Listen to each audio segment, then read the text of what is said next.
teacher sends black girl home without pants, regrets it after finding out who her dad is. Before their eyes, their little girl was walking home from the bus, wearing nothing but a diaper, trembling with shame and fear. The moment her father saw her, he rushed outside, wrapping her in a protective embrace as she sobbed, desperate to understand what had happened. When she finally found the courage to speak, the truth about her teacher and the awful things he had done poured from her lips. Her words sent a chill down her father's spine, and in that moment, his entire world crumbled. But what the teacher didn't know was who the little girl's father actually was. And soon enough, he'd be begging for mercy, drowning in bitter regret. Before we dive into this story, let us know where you're watching from today. And if you enjoy stories like this, don't forget to subscribe. Morning sunlight filtered through the kitchen curtains as David Carter sat at the dining table with his wife, Ava. At 40 years old, David had the weathered look of a man who had faced more than his fair share of life's challenges. As they sipped their coffee and talked about the day ahead, the sound of small footsteps on the stairs caught their attention. Their daughter, Mia, shuffled into the kitchen, still dressed in her pajamas. Her usually bouncy curls hung limp, and her sleepy eyes looked heavy with exhaustion. As she slumped into a chair at the table, David and Ava exchanged a concerned glance. "Sweetheart," Ava began gently, "you do remember it's a school day, right? It's not the weekend." Mia nodded, but didn't make any move to get up. David set his coffee mug down. "Come on, kiddo, you need to get ready for school. We're almost late." But instead of heading upstairs, Mia looked up at them with pleading eyes. "I don't want to go to school today," she murmured. "I don't feel good." Ava immediately stood and walked over to her, placing a hand on Mia's forehead, then feeling her cheeks and the back of her neck. Her eyes scanned her daughter's skin for any signs of illness. "You don't have a fever, sweetie," Ava said, her brow furrowing. "And your skin looks fine." "But I don't feel good," Mia insisted, her voice taking on a whiny edge. "It hurts when you touch my skin." As she spoke, her eyes flicked downward, her fingers fidgeting in her lap. David had seen those signs before, countless times in his line of work. Even in his own daughter, he could spot a lie when he saw one. Letting out a quiet sigh, he crouched down to her level, keeping his voice firm but calm. "Mia, do you remember what we talked about? What happens when you lie?" Mia's small shoulders slumped further. "No screen time for a whole week," she mumbled. Ava placed a gentle hand on David's shoulder. "Let's not jump to conclusions," she said softly. "It's still early. Maybe she's just tired? Remember how late you two were up last night with that math homework?" David nodded, recalling the frustration on Mia's face as they worked through problem after problem. Ava turned back to their daughter. "How about we get you to bed earlier tonight? Or maybe you could take a nap after school if you're still feeling tired." Mia hesitated for a long moment before responding in a barely audible voice. "That's not why." David raised an eyebrow. "No? Then what is it?" She fidgeted even more. "You have math class today, don't you?" he pressed gently. "We went over everything last night. Are you worried about it?" Mia's gaze stayed fixed on the table. David's tone softened, but he remained firm. "I know math isn't your favorite, honey. But skipping school just because you don't like a subject isn't an option. Sometimes we have to do things we don't enjoy. That's part of growing up." For a long moment, Mia didn't respond. Then finally, she gave a small nod. "I'm sorry for lying," she whispered.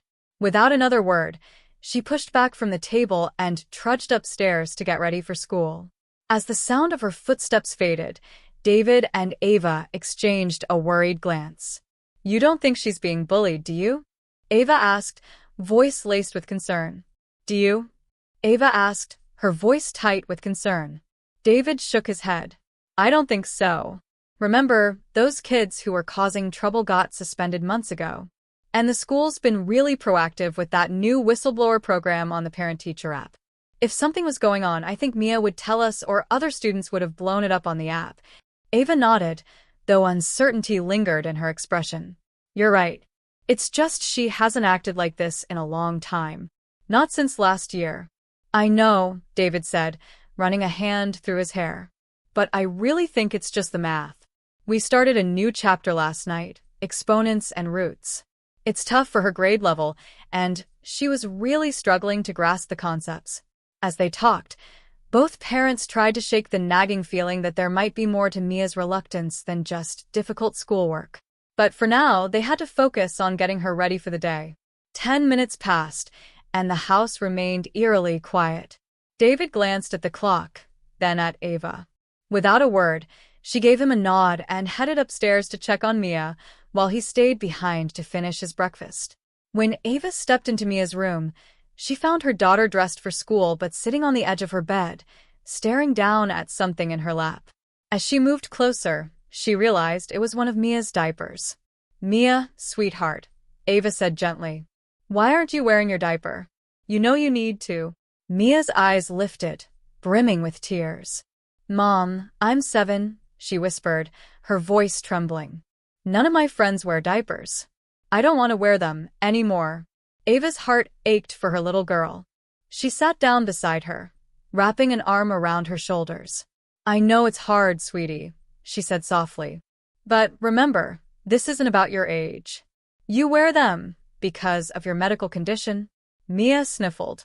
"So, is there something wrong with me?" Ava took a deep breath, choosing her words carefully. "Your bladder doesn't always send the right signals to your brain," she explained.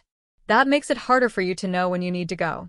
The doctors say you might outgrow it in a few years, but for now, the diapers help keep you comfortable and dry." Mia wiped her nose with the back of her hand. "But why now?" Ava asked, puzzled. "You've never refused to wear them before. What's changed?" "I'm not a baby," Mia said, frustration creeping into her voice. "And the diaper itches. I hate how my pants look all bulgy. My friends don't have to deal with this." Ava hugged her tighter, her mind racing for a solution. Then an idea struck her. "How about this?" she suggested. "After school today, just you and me will go shopping. We can look for some slimmer diapers that won't be as noticeable under your clothes. Would that help?" Mia considered for a moment, then hesitantly nodded.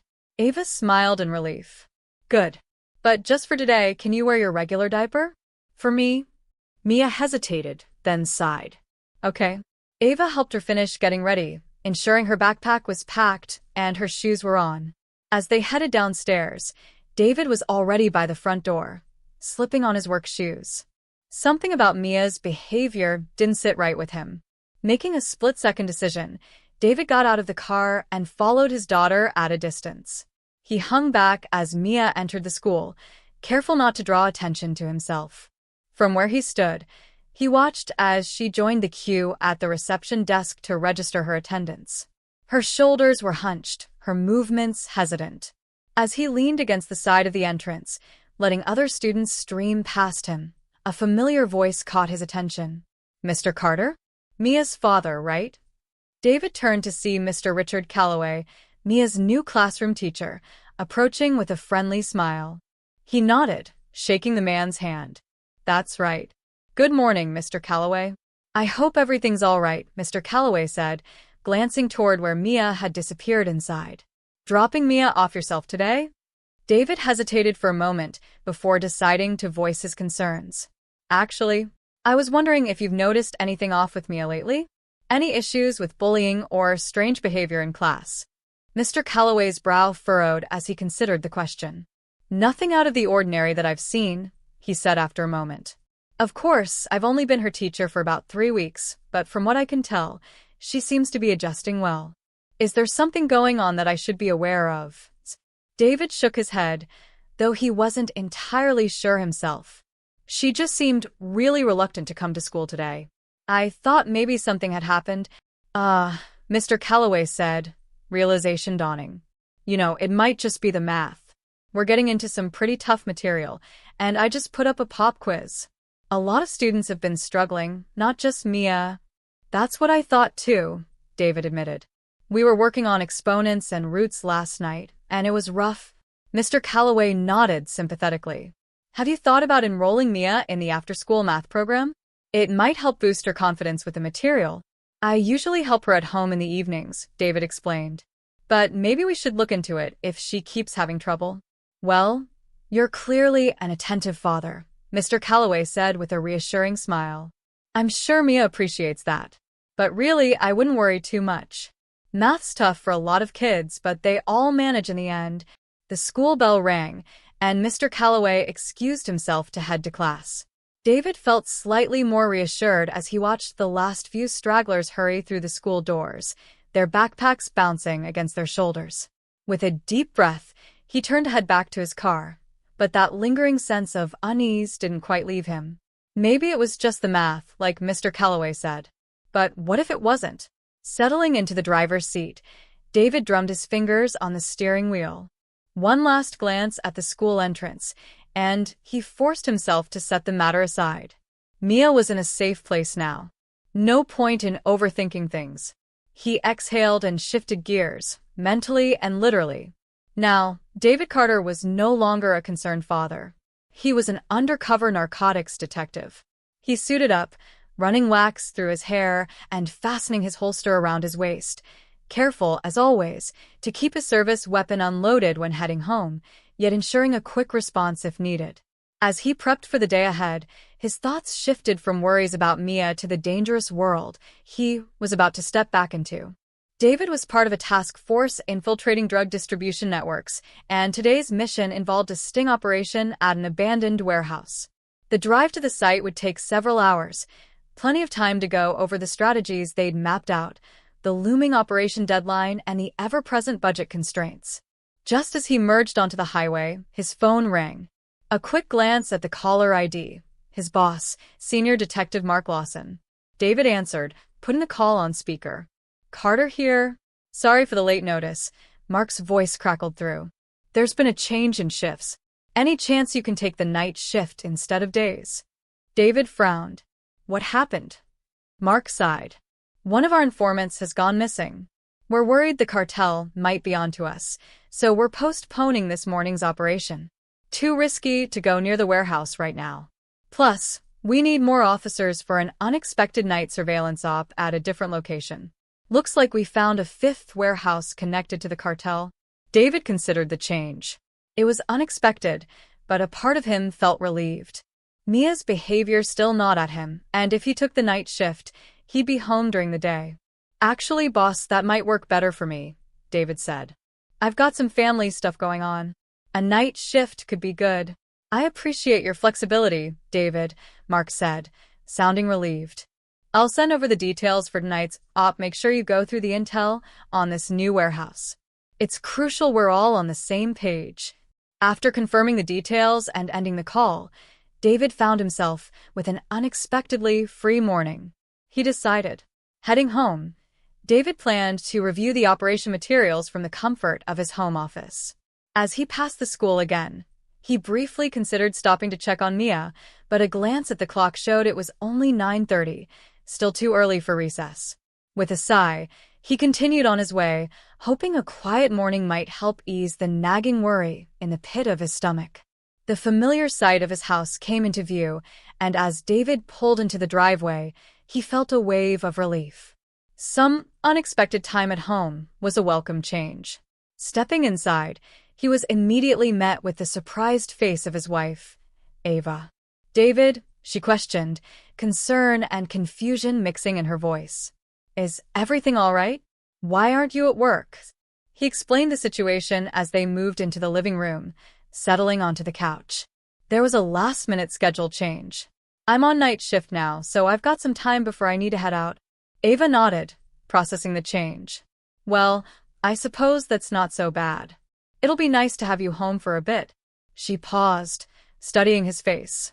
How did drop-off go? Did Mia seem okay? David sighed, running a hand through his hair. I'm not sure, to be honest. She was so quiet in the car, and when we got to school, she just seemed off. I actually ran into her new teacher, Mr. Calloway. Ava leaned forward, interest piqued.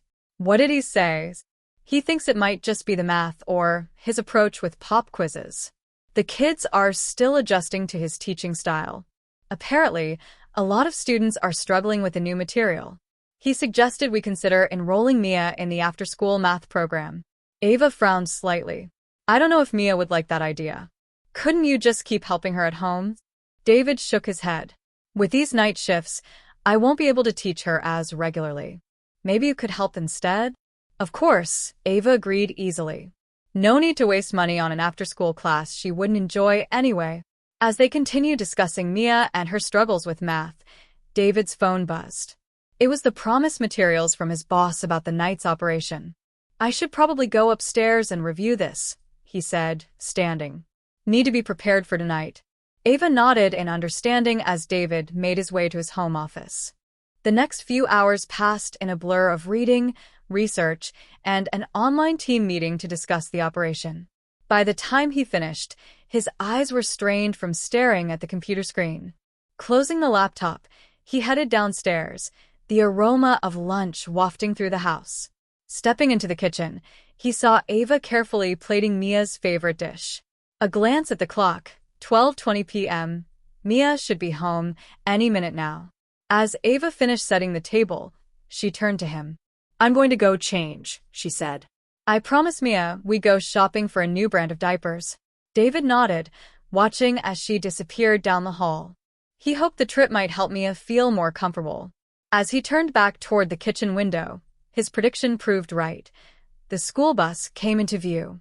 He watched as Mia stepped off, surrounded by the cheerful chatter of her classmates. But as the bus pulled away, David's heart sank. Something was wrong. Mia was walking toward the house, but she wasn't wearing her school skirt. She was in just her diaper. David rushed to the front door, throwing it open as he ran out to meet her. Halfway down the path, he reached her, immediately wrapping her in a tight hug. Mia burst into tears, burying her face in his chest. Mia, sweetheart, David said, his voice shaking slightly. What happened? Where's your skirt? She only cried harder, unable to form words. Hearing the commotion, Ava appeared at the door, freshly changed. Her face turned to shock as she took in the scene before her. Without hesitation, she rushed to them, crouching beside Mia. Baby, please tell us what's wrong, Ava pleaded, her voice gentle but urgent. We promise we won't be mad. We just want to help. Did something happen at school? Who did this to you? It took several long moments before Mia collected herself enough to speak. When she did, her voice was barely above a whisper. Mr. Calloway took my pants, she said. He said everyone should see that our kind wears diapers. Ava gasped, her hand flying to her mouth in shock. David felt a surge of fury rise within him, his jaw clenching as he struggled to maintain his composure. This is unbelievable, he muttered, rubbing his eyes and the back of his neck. I just talked to Mr. Calloway this morning. He didn't seem like the type who would do this. Mia looked up at them, eyes wide with fear. Please, she begged. I'm not lying. Please don't be mad at me. David hugged his daughter tighter, his voice firm. You're sure, Mia? Mr. Calloway did this? Your new teacher? She nodded, fresh tears spilling down her cheeks. He said if I told anyone what he's been doing, I'd get punished. That's why I was scared to go to school this morning. I'm sorry I didn't tell you before. David and Ava exchanged a look of horror and concern over their daughter's head. We believe you, sweetheart, Ava assured her, her voice thick with emotion. Every word. You've done nothing wrong. As they stood there on the front lawn, holding their trembling daughter, David felt a cold determination settle over him. This wasn't over. Not by a long shot. David was going to find out exactly what had happened at school and why his daughter had been sent home in such a humiliating way.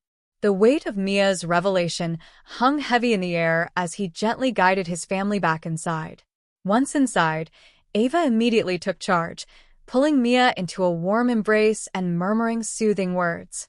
She led her upstairs to her room, helping her get changed while offering comfort. But David? He was a man on a mission.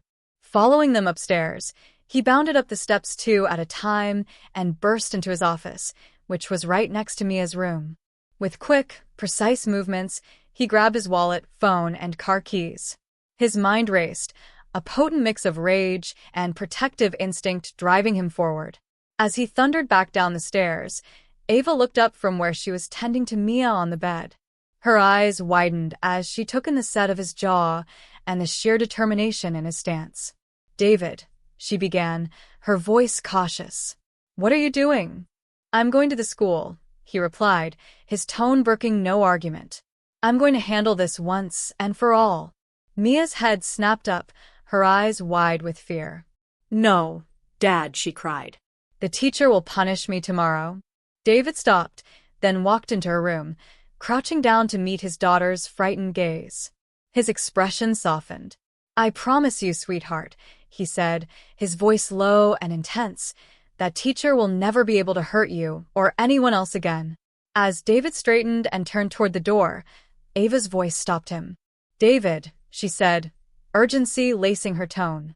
Your holster. You still have your service weapon. You should take it off. David paused, his hand on the doorknob. He turned to look at his wife, and the depth of anger in his eyes made her take a step back. Without a word, he shook his head. Then he strode downstairs, his steps quick and purposeful as he pushed open the front door. Ava followed, catching up just as he was about to get into the car. David, please, she pleaded, grabbing his arm. Don't do anything stupid. This won't help anyone. But David was already closing the car door, his face set in grim determination as he sped away. His heart pounded, not just with anger over what had happened at the school, but with fear for what this could mean for Mia in the long run. He gripped the steering wheel tightly, his knuckles turning white. The image of his daughter, humiliated and scared, forced to ride the bus home in just her diaper, replayed in his mind. He could hear the laughter of the other children echoing in his ears, and he could only imagine how mortifying it must have been for her. His thoughts turned to Mr. Calloway, the teacher he had spoken to that very morning. How could he have seemed so normal, so concerned about Mia's progress, when all along he had been tormenting her? What else had been happening to his daughter at school? How long had this been going on? As he pulled into the school parking lot, David took a deep breath, trying to calm the rage that threatened to consume him. Before stepping out, he glanced down at his holstered weapon, then reached into the glove compartment where he kept the magazine. His hand hovered over it for a moment, temptation warring with his sense of duty. In the end, professionalism won out. He removed the weapon from his belt and locked it in the gun case. This wasn't a situation that called for firearms, but that didn't make him any less determined to see justice done. With one last steadying breath, David stepped out of the car and strode toward the school entrance, his face set in a mask of grim determination. Whatever happened next, he was ready to face it head-on, for Mia's sake, and for the sake of every child who had ever been victimized by someone meant to protect them. The school corridors were quiet, almost too spacious, as David moved with purpose toward the administrative office. The few students and staff he passed instinctively gave him a wide berth, sensing the barely contained fury radiating from him. As he stepped into the reception area, the secretary looked up, her friendly expression faltering the moment she took in his thunderous face. "Can I help you, sir?" she asked, her voice wavering slightly. "I'm looking for Mr. Richard Calloway," David said, his tone clipped and cold. "7th grade classroom teacher." "Where is he?" The receptionist blinked, taken aback by his directness. "Mr. Calloway is teaching an after-school lesson right now." "Is there a prob? I need to speak with him and the principal," David interrupted. Before the receptionist could respond, a woman in a smart suit entered the room. Her eyes widened slightly as she took in the scene. "Is everything all right here?" she asked, her gaze flickering between David and the receptionist. David turned to face her, recognizing her as Principal Janet Holloway. Without preamble, he launched into an explanation, his voice tight with controlled anger as he recounted what Mia had told him. Principal Holloway's face paled as she listened, her expression a mixture of shock and disbelief. "Mr. Carter," she said, her voice strained, "I assure you, there must be some explanation for this. Perhaps if we all sit down in my office." But David was already moving, striding down the corridor toward the classrooms. "No," he said firmly. "I want answers. Now." Principal Holloway hurried after him, her heels clicking on the linoleum as she struggled to keep up. "Mr. Carter, please," she pleaded. "We need to approach this calmly. Let's not do anything rash." David ignored her, his eyes locked on the 7th grade classroom door. He knocked loudly, the sound echoing down the empty hallway. When there was no immediate response, he knocked again, harder this time. The door swung open, revealing Mr. Calloway. The friendly smile from that morning was nowhere to be seen. His face was unreadable as he took in David's furious expression and the anxious principal standing behind him. "Mr. Carter," he said, his voice carefully neutral. "This is unexpected. Is there something I can help you with? I believe Mia has already gone home." David's eyes narrowed. "Yes, she's home. And that's why I'm here," he growled. "You can explain why my daughter came home wearing nothing but her diaper?" For a brief moment, Mr. Calloway's face went blank before he recovered. "I'm sorry, but I have no idea what you're talking about." "That's ridiculous." His eyes flicked away, just for a second, just enough to confirm his lie. David clenched his jaw. "My daughter doesn't lie," he said, stepping closer. "And I want answers." Now. Principal Holloway stepped between them, raising her hands. "Gentlemen, please, let's discuss this in my office. There are students inside watching us." Mr. Calloway's expression hardened. "Yes, there are students inside, and I have a class to teach." David wasn't going anywhere. He was going to get the truth one way or another. The tension in the hallway was suffocating as David faced off with Principal Holloway and Mr. Calloway. His pulse pounded in his ears, but he forced himself to take a deep, steadying breath before speaking. His voice was controlled, though low. "Mr. Calloway," he began, never breaking eye contact with the teacher, "when you call my daughter a liar, do you expect me to believe she willingly took off her skirt, climbed onto the bus, and allowed herself to be ridiculed by the other children?" Mr. Calloway sneered dismissively. "Some children will do anything for attention," he said. It wouldn't be the first time a student showed signs of exhibitionism at an early age. David felt a fresh surge of anger, but he forced it down. "I suppose you think my daughter is lying when she says you told her that all black people are kind, wear diapers?" Principal Holloway's eyes widened in shock, turning to Mr. Calloway. "Did you really say that?" she asked, her voice trembling slightly. At this, Mr. Calloway's composure cracked. He let out a burst of unnatural laughter that echoed in the hallway. "Oh, that's too funny," he chuckled, wiping his eyes. "I couldn't have come up with a better joke myself." David's hands clenched into fists, his knuckles turning white as he restrained himself. "I don't find any of this funny," he said, his voice dangerously quiet. He glanced toward the classroom where children were beginning to stir, whispering and laughing, probably from the joke. If there's one thing Mr. Calloway had taught him, it was how to bully. The laughter died away from Mr. Calloway's lips, though the smirk remained. David stepped forward, his words deliberate and measured. "You targeted the wrong daughter," he said, pulling out his badge. "I'm a police officer, and I can assure you this will be handled through official channels." The smirk vanished from Mr. Calloway's face, replaced by shock. Principal Holloway gasped audibly, eyes darting between David and the teacher, likely already calculating the damage to the school's reputation if the situation involved police.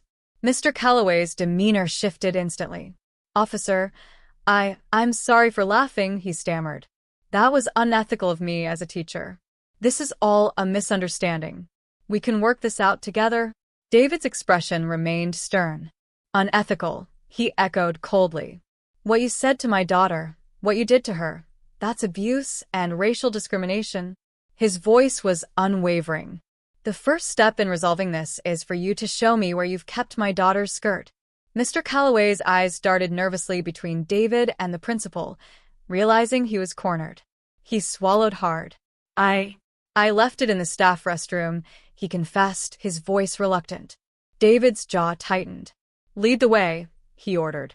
As they moved down the hallway, Principal Holloway, who had been silent up until now, seemed to shake herself out of her stupor. "Call security," she instructed a passing teacher. "And call 911. Mr. Calloway balked, but David grabbed his arm and pushed him forward. "Move," he growled. They made their way to the staff restroom, the security guard trailing behind. As they entered, David's eyes immediately locked onto a familiar piece of fabric hanging from one of the stool doors. "Why is my daughter's skirt in the staff restroom?" David demanded, his voice tight with barely contained rage. What did you do to her? Mr. Calloway's face drained of color, but he tried to hold on to his composure.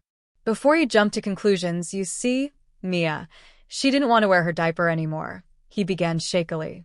She took it off during recess before my math lesson and she had an accident. She wet herself in class. I brought her here to clean up and told her to put the diaper back on. David's eyes narrowed. And you didn't think to call a nurse or a female staff member to help her? Or maybe find extra clothes in the nurse's office? Mr. Calloway's expression hardened. She disrupted my class, he said, a note of defiance creeping into his voice. She needed to learn a lesson. A lesson? David repeated incredulously. She has a medical condition. Your job is to help her, not humiliate her. Principal Holloway, who had been listening with growing horror, spoke up. Mr. Calloway, we made sure you were informed about Mia's condition when you started. This is completely unacceptable behavior. Cornered, Mr. Calloway's facade finally cracked. His face twisted with anger as he jabbed a finger at David. Your kind are all the same, he spat. Criminals who invade this country and take our jobs. Yes, I refuse to give your daughter new clothes. I sent her home in her diaper to teach her parents a lesson about discipline. That's why you people grow up spoiled, always expecting handouts when you can't even control your family. You should be grateful I didn't do more to your daughter. The room fell silent. The weight of Mr. Calloway's words hung heavy in the air. David's body tensed, his instinct screaming at him to lash out. But he held himself in check, his voice low and dangerous. You want to talk about discipline? David said, his eyes fixed on Mr. Calloway. My years as a police officer will ensure you face the most severe disciplinary consequences for what you've done. First, you lied and hid the truth from an officer. Then, you made a racial discriminatory statement and judgment. And third, you treated my daughter in a degrading, borderline abusive way that no child should ever endure. Something in David's tone must have frightened Mr. Calloway, because in that moment, he lashed out. His hand connected with David's face in a resounding slap, followed by a glob of spit. Before anyone could react, Mr. Calloway bolted from the restroom.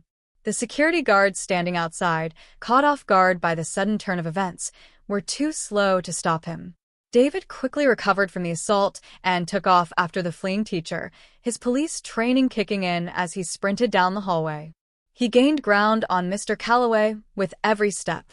Just as the teacher reached for the handle of his classroom door, David launched himself forward, tackling Mr. Calloway to the ground. They grappled, Mr. Calloway struggling to break free while David worked to restrain him.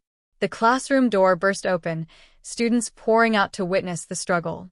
David managed to get Mr. Calloway in a hold just as the security guards arrived, panting from their run. As the guards secured Mr. Calloway's hands behind his back, the sound of police sirens filled the air. David stood up, straightening his clothes and catching his breath. He glanced around at the shocked faces of the students and staff who had gathered to watch. In that moment, he wasn't just a father defending his daughter. He was a symbol of justice, standing up against those who would abuse their power. The tension in the hallway was thick, palpable, as David, Principal Holloway, and Mr. Calloway stood off against one another. David could feel his pulse pounding in his ears, but he forced himself to steady his breath. When he spoke, his voice was controlled low. Mr. Calloway, he began, his eyes locked on the teacher's face. When you say my daughter is a liar, are you expecting me to believe that she willingly took off her skirt, climbed onto the bus, and let herself be laughed at by the other kids? Mr. Calloway sneered, his lips curling. Some kids will do anything for attention, he said dismissively. Wouldn't be the first time a student shows early signs of exhibitionism. David felt a fresh surge of anger, but he forced it down. And I suppose you also think my daughter is lying when she says you told her that all black people wear diapers? Principal Holloway's eyes widened in shock as she turned to Mr. Calloway. Did you really say that? She asked, her voice trembling slightly. Mr. Calloway's composure faltered, and he let out an unnatural burst of laughter. Oh, that's rich, he chuckled, wiping his eyes. I couldn't have come up with a better joke myself. David's hands clenched into fists, knuckles white with the effort of holding himself back. "I don't find this funny," he said, his voice quiet, dangerously so. His gaze shifted toward the classroom, where students had started to stir, whispering and laughing, probably at the joke. If there's one thing this teacher taught, David thought bitterly, it's bullying. The laughter died in Mr. Calloway's throat, replaced by a persistent smirk. David took a step closer, his voice measured, deliberate. "You targeted the wrong daughter," he said, pulling out his badge from his pocket. "I'm a police officer, and I assure you, this will be dealt with through official channels." The smirk vanished from Mr. Calloway's face, replaced with shock. Principal Holloway gasped audibly, her eyes flicking between David and the teacher. She was likely already considering the damage to the school's reputation if police got involved.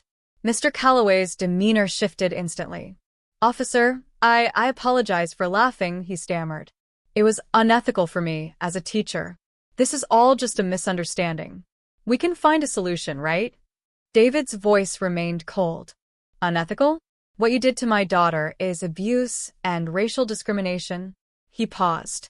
"The first step in finding a solution is for you to show me where you've kept my daughter's skirt." Mr. Calloway's eyes darted nervously between David and the principal, realizing he was cornered. He swallowed hard. I left it in the staff restroom," he admitted reluctantly. David's jaw clenched. "Lead the way," he ordered. As they moved down the hallway, Principal Holloway, who had been silently watching the exchange, seemed to snap out of her stupor. She turned to a passing teacher. "Call security," she instructed. "And call 911. Mr. Calloway balked, but David grabbed his arm, propelling him forward. "Move," he growled. They made their way to the staff restroom, where the school security guard trailed behind them. As they entered, David's eyes immediately landed on a familiar piece of fabric hanging from one of the stall doors. "Why is my daughter's skirt in the staff restroom?" David demanded, his voice tight with barely contained rage. "What did you do to her?" Mr. Calloway paled, but tried to hold his composure. "Before you jump to conclusions," he stammered, "you see, Mia, she didn't want to wear her diaper anymore. She took it off during recess, before my math class. She had an accident, wet herself in class. I brought her here to clean up and told her to put her diaper back on." David narrowed his eyes. "And you didn't think to call a nurse, or perhaps a female staff member to help her? Or at least give her a change of clothes? There must be extras in the nurse's office." Mr. Calloway's expression hardened. "She disrupted my class," he said, a note of defiance creeping into his voice. "She needed a lesson." "A lesson?" David repeated incredulously. "She has a medical condition. Your job is to help her, not humiliate her." Principal Holloway, her voice growing more horrified, interjected. "Mr. Calloway, we made sure you were informed about Mia's condition when you started here. This is completely unacceptable behavior." Feeling cornered, Mr. Calloway's facade cracked, his face contorting with rage as he jabbed a finger at David. "Your kind are all the same," he spat. "Criminals who invade this country and take our jobs. Yes, I refuse to give your daughter new clothes. I sent her home in her diaper to teach her parents a lesson about discipline. That's why you people grow up spoiled, always expecting handouts, and can't even control your families." He sneered. "You should be grateful I didn't do more to your daughter." The room fell silent, the weight of Mr. Calloway's words hanging heavy in the air. David's entire body tensed, instinct screaming at him to lash out, but he held himself in check. When he spoke, his voice was low, dangerous. "You want to talk about discipline?" he asked, his eyes burning into Mr. Calloway's. "My years as a police officer will ensure you face the most severe disciplinary consequences for what you've done. First, you lied and hid the truth from an officer. Then you made a racially discriminatory statement. And third, you treated my daughter in a degrading, borderline abusive way that no child should ever be subjected to." Something in David's tone must have frightened Mr. Calloway, because in that moment, the teacher lashed out, his hand connecting with David's face in a resounding slap, followed by a glob of spit. Before anyone could react, Mr. Calloway bolted from the restroom. The security guards, caught off guard by the sudden turn of events, were too slow to stop him. David, recovering quickly from the assault, took off after him. His police training kicked in, and he sprinted down the corridor, closing the distance between himself and Mr. Calloway with every step. Just as the teacher reached for the handle of his classroom door, David launched himself forward, tackling Mr. Calloway to the ground. They grappled, with Mr. Calloway desperately trying to break free while David worked to restrain him. The classroom door burst open, and students poured out, witnessing the struggle. David managed to get Mr. Calloway into a hold just as the security guards arrived, panting from their run. As the guards secured Mr. Calloway's hands behind his back, the sound of police sirens filled the air. David stood, straightening his clothes and catching his breath. He looked around at the shocked faces of the students and staff who had gathered to watch the commotion. In that moment, he wasn't just a father defending his daughter. He was a symbol of justice, standing up against those who would abuse their power.